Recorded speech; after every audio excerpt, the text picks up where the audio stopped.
Alright, just finished my video why you should get the iPad Pro in the year of 2022, and now I gotta make a counter to that, which is why you shouldn't buy the iPad Pro in the year of 2022. And believe me, this is not an easy video for me to make because I love the iPad Pro lineup. I think that refurbished ones are just so good of a deal that you just cannot ignore them.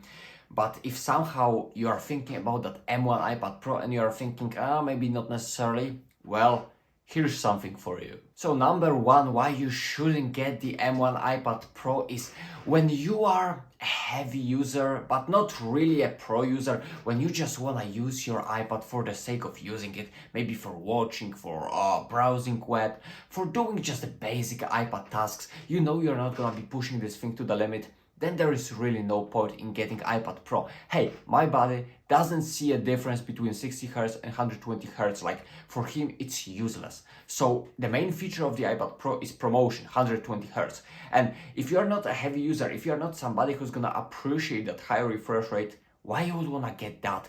If you are not a person who's pushing your iPads with like 20 apps open at the same time, why would you wanna get 16 gigabytes of RAM or 8 gigabytes of RAM iPad Pro if you can get something cheaper, save your money and have the same functionality?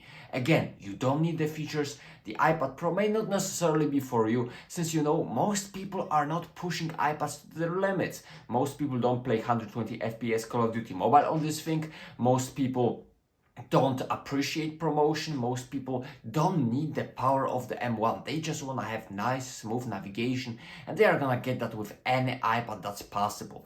So yeah, I just wanted to say that iPad Air, you know, is the way for you. It has the newer design, but actually here's the thing. The 2018 iPad Pro is $100 cheaper on Apple refurbished, and it's a better product for me. So like, I consider that. I'm talking about specifically the M1 iPad Pro because that's the new device, that's the most expensive. So in that way, yeah, you may not want to get the M1 iPad Pro, but if you just want to get iPad Air, just consider those refurbished iPad Pros. I'm telling you, these are really a fantastic deal, so consider them. Okay, another thing why you may not necessarily want to get the 2021 iPad Pro is that LCD display on that 11-inch model. And there's nothing wrong with that display. It's really smooth, really bright, really colorful. I don't have problems with it whatsoever. But here's the thing. The new 2022 model is supposed to get mini LED on the 11-inch size. So if you want that better contrast, better blacks, maybe again refresh the specification, then you may want to wait, because as I said, there is nothing wrong with the LCD display on the 11-inch iPad Pro, but just mini LED is way more superior, you know. It gives you deeper blacks, better contrast, better brightness in HDR. It's an overall better display. And if you want to push that better display technology on your smaller iPad Pro, then you just gotta wait. And to be honest, I wanted to make a lot of other reasons, including like iPad Pro is not fully utilized to its full potential. But the truth is, it's hard not to recommend the iPad Pro in the year of 2022 because it's such a capable device. And if you think you're wasting your money on the 2021 iPad Pro because it's at least $800, then you just have the refurbished models, which offers you like 95% of the capability, great speakers, great performance, promotion display, and it's just cheaper than, for example, iPad Air. So definitely consider that.